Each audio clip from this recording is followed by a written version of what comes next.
എല്ലാം തൗഫീഖ് നൽകി അനുഗ്രഹിക്കുമാറാകണം. 1957 മുതൽ മെയ് 31 WHO കീഴിൽ ലോക പുകയില വിരുദ്ധ ദിനമായി ആചരിക്കുന്നുണ്ട്. ഇന്ന് സമൂഹത്തിൽ ഇത്തരം പുകയില ഉൽപ്പന്നങ്ങളും അത് വലിക്കുന്നവരും പുകക്കുന്നവരുമൊക്കെ ആയിക്കൊണ്ട് ഒട്ടനേകം ആളുകളെ നമുക്ക് കാണാൻ സാധിക്കുന്നുണ്ട്. ഏകദേശം 70-ൽ പരം ക്യാൻസർ പരത്തുന്ന രാസവസ്തുക്കൾ അടങ്ങിയ ഈ പുകയില പരസ്യമായി വലിച്ചു നടക്കുന്ന മുസ്ലിങ്ങളെ കാണുമ്പോൾ ഏറെ സങ്കടം തോന്നുകയാണ്. നാട്ടിൽ രോഗികളുടേതായ നോർമലി യാതൊരു കാരണവുമില്ലാതെ എത്രയോ രോഗികൾ ചികിത്സ തേടിക്കൊണ്ടിരിക്കുകയാണ്.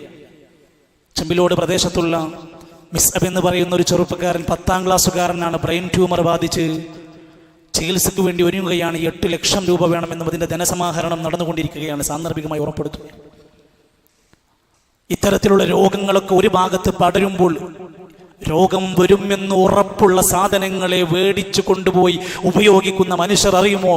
വേൾഡ് ഹെൽത്ത് ഓർഗനൈസേഷൻ ലോകത്തിന് നൽകുന്ന ഒരു കണക്കുണ്ട്. ഒരു വർഷത്തിൽ ശരാശരി 6 ദശലക്ഷം മരണങ്ങൾ പുകയില ഉൽപ്പന്നങ്ങൾ കാരണം കൊണ്ടാണ്.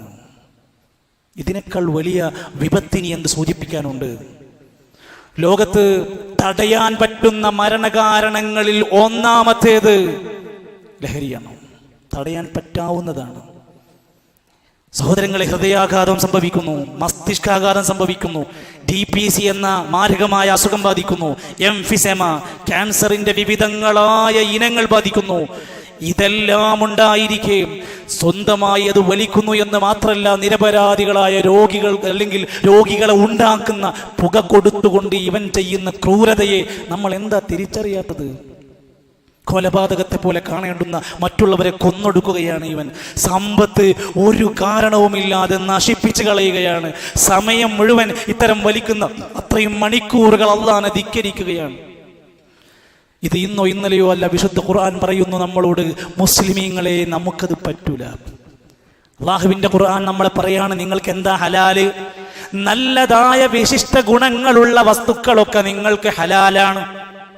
വയുഹർരിമു അലൈഹിമുൽ ഖബായിസ്, മ്ലേച്ഛമായ മോശപ്പെട്ട അപകടകാരികളായ എല്ലാ വസ്തുക്കളും നിങ്ങൾക്ക് ഹറാമാണ്. ഇനി ഓരോന്ന് പേരെടുത്ത് പറയേണ്ട ആവശ്യമില്ല. മ്ലേച്ഛമായ അപകടമുണ്ടാക്കുന്ന എല്ലാ സാധനങ്ങളും നിങ്ങളുടെ മേൽ അല്ലാഹ് ഹറാമാക്കിയതാണ്. വിശുദ്ധ ഖുർആൻ മറ്റൊരിടത്ത് പറഞ്ഞു, വലാ തഖ്തുലൂ അൻഫുസകും, നിങ്ങളെ കൊന്നുകളയരുത്, സ്വന്തത്തിനെ കൊന്നുകളയരുത്. ഇത് സ്വയം കൊല്ലലാണ്.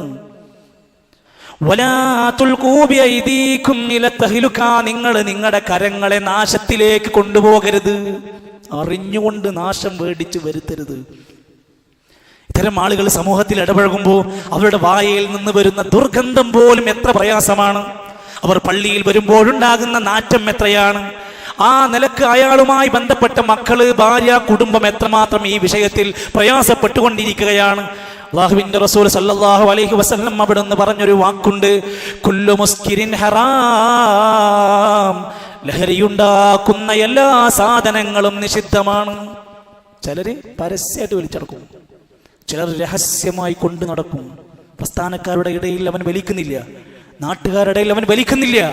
സ്വകാര്യതകളിൽ ചാൻസ് കിട്ടുമ്പോ എവിടെയെങ്കിലും ഒഴിഞ്ഞിരുന്ന് വലിക്കുന്നവനുണ്ടെങ്കിൽ നീയും ഹറാമിലാണ്. കുല്ലു മുസ്കിരിൻ ഹറാം, ഹറാം എന്നാണ് അതിനെ വിശേഷിപ്പിച്ചത്. ആ കാരണത്താൽ തന്നെ നമുക്കൊരിക്കലും അത് ഉപയോഗിക്കാൻ പറ്റില്ല, സംശയമില്ല. കച്ചവടക്കാരാ, വേടിച്ചു ഉപയോഗിക്കാൻ പറ്റാത്ത സാധനം എങ്ങനെയാ നിനക്ക് വിൽക്കാൻ പറ്റുക? എല്ലാ കടയിലുണ്ട്.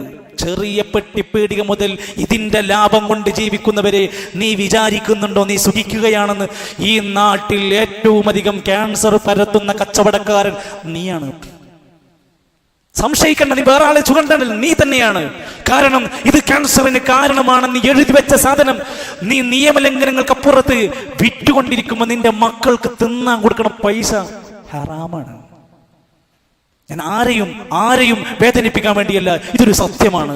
കച്ചവടക്കാരെ, നിങ്ങൾ ക്ഷമിക്കണം. ഇന്നു മുതൽ ഒരു തീരുമാനമെടുക്കണം. നിങ്ങളുടെ ഉള്ളിൽ എവിടെയെങ്കിലും ഒരു മനുഷ്യത്വം ബാക്കിയുണ്ടെങ്കിൽ, ഒരു പൊട്ട് ഈ നാട്ടിലെ ആളുകൾക്ക് രോഗം കൊടുക്കുന്ന, ക്യാൻസർ കൊടുക്കുന്ന ഈ സാധനത്തിൻ്റെ ഒരു 5 നയാ പൈസ എനിക്ക് വേണ്ട എന്ന് ആത്മാഭിമാനത്തോടെ തീരുമാനിക്കാൻ കഴിഞ്ഞാൽ നീ ആൺകുട്ടിയാണ്, എഴുതി വെക്കണം, ഇവിടെ ഞാനത് സാധനം കൊടുക്കൂല. എന്നിട്ട് നീ ഇസ്സത്ത് കാണിക്ക്, എന്നിട്ട് നീ ഇസ്ലാമിന്റെ ഇസ്സത്ത് കാണിക്ക്, എന്നിട്ട് ഞാനൊരു മുസ്ലിമാണെന്ന് ക്രെഡിറ്റ് പറയാൻ, അങ്ങനെ ധൈര്യം കാണിക്കാൻ കച്ചവടക്കാരെ നമ്മൾ സന്നദ്ധരാവണം. വിലാപങ്ങൾ കൊണ്ട് കാര്യം മാത്രമില്ല എന്നാ പറഞ്ഞിരിക്കുന്നത്. അതുകൊണ്ട് ഇത്തരത്തിലുള്ള കാര്യങ്ങളെ നമ്മളൊന്ന് വിലയിരുത്താൻ ഈ സമയം ഉപയോഗപ്പെടുത്തണമെന്നാണ് സൂചിപ്പിക്കാനുള്ളത്. രണ്ടാമത്തെ കാര്യം, ഫലസ്തീനിൽ ഒക്ടോബർ മാസത്തിന് മേലെ ഏകദേശം 8 മാസക്കാലമായി കൂട്ടക്കുരുതി നടക്കുകയാണ്. റഫയിലും അതിർത്തികളിലും വരെ അഭയാർത്ഥി ക്യാമ്പുകളിൽ തീയിട്ട് കത്തിക്കരിഞ്ഞ മൃതശരീരങ്ങൾ കാണാൻ തുടങ്ങി. എത്ര മാരകമായ വിപത്തുകൾ ആ പ്രദേശത്തെ വീണ്ടും വീണ്ടും എല്ലാവിധ മനുഷ്യാവകാശങ്ങളും ലംഘിച്ചുകൊണ്ട് ഈ കൂട്ടക്കുരുതി ഇങ്ങനെ നടന്നുകൊണ്ടിരിക്കുമ്പോഴും മനസ്സിൻ്റെ അകത്തുനിന്ന് ഇനിയും പ്രാർത്ഥനകളില്ലാതെ പോകരുത്. നിലക്കാത്ത പ്രാർത്ഥനകൾ നമ്മുടെ ഓരോരുത്തരുടെയും ജീവിതത്തിൽ ഉണ്ടാവണം. കഴിഞ്ഞ നാളുകളിലായി 36,000-ലധികം വരുന്ന ആളുകൾ മരണപ്പെട്ടു, 82,000-ലധികം ആളുകൾ പരിക്ക് പറ്റിയിട്ടുണ്ട്. ഇന്നും പ്രശ്നം രൂക്ഷമായി കൊണ്ടിരിക്കുകയാണ്. ഫലസ്തീനിന്റെ മോചനത്തിന് വേണ്ടി, സുരക്ഷിതമായ നാളേക്ക് വേണ്ടി നമ്മുടെ സ്വകാര്യ പ്രാർത്ഥനകളെ വീണ്ടും വീണ്ടും ഉപയോഗപ്പെടുത്തണമെന്നാണ് സൂചിപ്പിക്കാനുള്ളത്. അല്ലാഹു സുബ്ഹാനഹു വ തആല നമ്മുടെ സഹോദരങ്ങൾക്ക് നിർഭയത്വത്തിന്റെ, സമാധാനത്തിന്റെ നാളുകൾ നൽകുമാറാകട്ടെ. അല്ലാഹുവേ, ഇസ്ലാമിന്റെ ശത്രുക്കൾക്ക് എല്ലാ